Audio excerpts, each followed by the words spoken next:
and welcome to Säkerhetspodcasten. Yeah, and Säkerhetspodcasten. We're here doing all the recordings for this event. And with us today we have Sebastián Castro. Hi, how are you? And you just did an amazing talk about RID hijacking in Windows. Yeah, it was amazing. Yeah. So, are you supposed to know what RID means? Because I had never heard of it before. Well, the RID is the relative identifier. As you may know, the security identifiers in Windows are used to represent the security principles of the Windows machine. So the relative identifier is the one that differentiates a security principle among others which are deployed on the same Windows machine system or workstation. Yeah, in this case you're abusing the fact of a 501 that is a guest to a 500 that is an administrator, right? So you're spoofing the identity of actually, the administrator. Yeah, it is not only reliable by using the combination of guest account and administrator one, but it is also possible to use it by using the guest, the standard user account, and the administrator and the administrator one. Even it's possible to spoof the guest account, but what person who want to do that? I don't want to exploit the system with the highest privilege possible. I want to do it as a guest. That will never happen. That will never happen. Yeah. So you, how did you research this? What do you do in your ordinary job? You're a security researcher? Well, I am by night. By night, you know, I am mainly a pen tester. Yeah. I have been working on pen testing for maybe 3 years, but I have been involved with the security field for 6. I started as a security analyst, and after that I started to do research at night, as you have said. And I went for my first time outside of my country. I went to Argentina to a conference which is called Eco Party, and I get motivated to start doing research because I found that it's possible for me, as I am from Colombia. So there in Colombia there is no much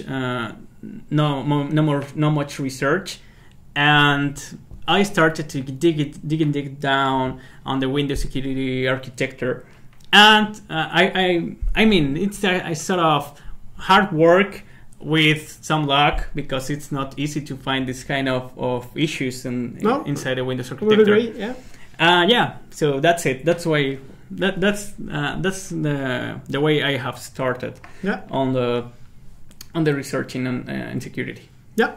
We will not go into the talk in detail, I think, because you guys watching this could just click your way and watch the entire talk. That was amazing. So let's talk about the payload. The payload the module that you built for Metasploit. It's an official. It is in the official repository. Yeah. So, what is it called, and how do you access it? You can access it by using use, post, Windows, manage, and RID hijack. Yeah. As I have said in the presentation, it is needed to have a Meterpreter session to execute this post-exploitation technique. Yeah, and in this case you use PSXSec, right? Yeah, I use it. Or something, You can use something to test the remote authentication, such as RDP. Even this model is, as I have shown in the presentation, is reliable by logging interactively, directly onto the machine. Yeah, okay, yeah. Sweet. Yeah, because it was, it's amazing how that works.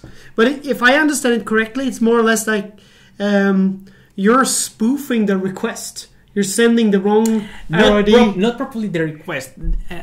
I have found that the registry stores a reg binary, which has inside of it an RID copy, and this RID copy is used to create every time the primary access token. So if you modify that specific part of the binary, every access token that will be created right after the primary it will be created will be generated by using this RID. So this information will be related to the account you are using as the hijacker, but you are spoofing another one by setting this RID to this specific binary. Yeah, makes sense. Yeah, cool. So what's next? You talked to Microsoft about it. You disclosed it, and they didn't. No. They didn't even call you, but they didn't even send you an email back. No. Yeah, and it's even a public exploit now, and it's but it is a part of part of Metasploit. It's pretty big though. Yeah, but so it's part of Metasploit, but I haven't received any answer from them. But is it like a bit weird? Yeah, it's super weird. Yeah, but is it a official CVE? No, there is no official CVE because it is. It's a part of the architecture, I guess. Yeah, but it is like an integrity issue. Yeah, it is not a Stack Overflow. It is not something like that. So maybe it doesn't have the traction. CVE. Yeah, the traction. Yeah, to actually. That's But I don't want to be like this bearer of rants. But that's sort of like common when it comes to Microsoft, no? That it has to be like this amazing shit show and then they do something about it? I don't know. Yeah, well, I wouldn't like to speak bad about Microsoft, but... I think... they're pretty... If it's... technically, usually if it's remotely exploitable, I guess this isn't really because you need some sort of... No, it's a post-exploitation technique, of course, but it's like... But theoretically this could be deployed but it's like, from a malware... of course, it could be run as any user and then be the... Because in the most of the Microsoft bug bar, if it's conceivably wormable, it's critical in the most and of this the this is wormable like any other issue. It's a privileged escalation to the administrator. It's like super severe, more or less. Have you looked at? If Microsoft is not fixing it currently, is there any obvious fix?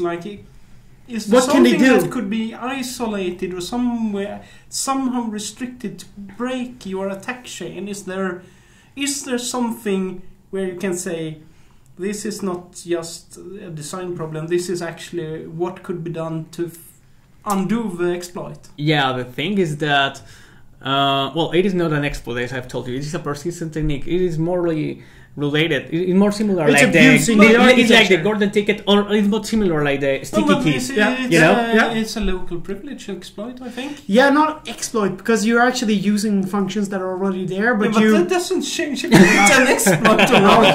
Okay. You're not using the function as it's intended to be used. Okay, so maybe but I know what you mean. You're not writing cool shell code and it's something breaks and you're injecting stuff to memory. You're using feature as it's not designed to be used. It's more similar like the sticky keys, which have been patched before by Microsoft. Yeah. When I sticky keys. Yeah, I know. Okay, I was thinking about sticky bits in Linux, but but I know what you mean with the shift thing. I have heard about that. I have thought in the beginning of the presentation when you did the intro. And I heard the name, and I thought it would be something like back in the old days when you had Novell Network, when they had you could just take security equal to and increment your permission. But Novell Networks they're not there. Yeah, but this is more advanced. But it's a similar thing. You're just saying, hey, can I get that permission? That would be nice. And I don't like my permissions. I would like those permissions. It's more or less the same, similar. But, and it's in a stealthy way, because if you query the privileges of the account, if you query something like you are using, let's say you are using like the guest account, if you after doing the RD hijacking attack, if you query something like net user guest, there will be modification. Because it will be the administrator that shows up in the event viewer, no? The event viewer will be registered by this SID, which that's like really nice. It's almost like obfuscating, because if you then disable the administrator and still the administrator is in the event viewer, it's like, what? How is this possible? Okay, but then that's cool. That's actually pretty nice. Yeah. So this is not possible. You see an event that has been run by the administrator. Then you go into the user manager locally, and then you look at the administrator account, or you do net user for the administrator. Then you will see that the administrator account is actually disabled, but it's in the event log as doing a task. No part in this chain requiring explicit higher permissions or anything. You can start this attack from user mode, right? No, it needs system privileges because it is a persistent one. So you are modifying directly the registry.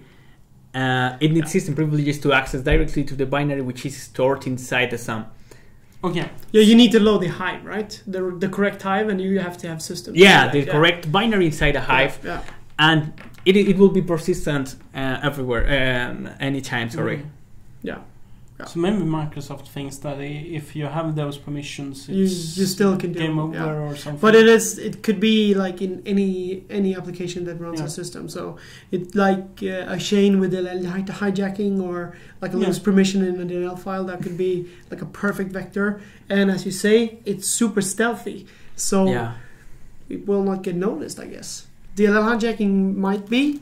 But I don't know, if you were to hijack DLLs, you probably will do non-native DLLs. I don't know. So non-native DLLs are probably whitelisted anyway. So they will be a perfect way to maybe do this. So I think this is a valid thing, and I think it's a neat technique, and it's for stealth. It's perfect. Yeah, because it will make no sense. The log entries will make no sense. So it's like, what? No? Okay, something's wrong. Move along. So it's super nice. Super nice. So from this presentation, except your amazing Microsoft graphics, Paint right? Yeah. I thought they were great. Super nice. I love doing silly illustrations like that. So I love that in presentation. But you basically researched a lot about how WinLogon, LSA, SS, and some server, MSB1 DLLs. So, was there an obvious entry point here, or why did you? Where did you start? Why did you stumble on this particular? What was the hard part? No, how did you even get started? What's the hard part is a great question as well. But what was What was it made you? Why did you start there? So I mean, we have a result. What you got to, but why did you get to this? Well, it's more like a persistent. Well, I was doing some. I was doing a pen testing with my boss and coworker Pedro, and we were checking after the pen test. Well, we need to find persistence technique which can allow us to guarantee an access on a domain, because golden ticket it's okay. There are a lot of persistent techniques, but when we were doing this pen test, we have found that they have it is like a way to defend themselves against the window golden ticket attack. They were modifying always the KRBGT hash. They were constantly changing it. So we were struggling and trying to find a way to, it's like put an easy to find and not easy to find backdoor which can guarantee the access. So we started with him to doing a research on a persistence technique that can be done only by using OS resources, because it can be done by adding, a script. You can add an initial process which can be deployed with the logon of a specific user. But we started digging down deep on the Windows, trying to understand first of all how it works, how it works. And right after, we started we tried to find if this local user, if the local users it will be possible to authenticate by using local users in that pen testing domain and pen testing work job we have done. So the way is that it's not possible to authenticate remotely on most configurations, but we have found that when we discovered the RID hijacking attack, if you are spoofing the administrator 500 RID, it is the remote logon is possible with this privileges. So we were really excited about it. The first actually, I honestly thought that was one of the cool aspects, because you used to someone deploys an attack and they through the meta exploit things, and then everything magic happens inside that shell.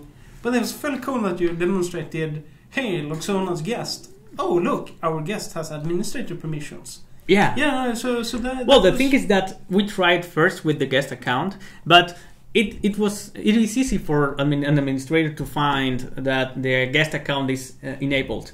So we started again and tried to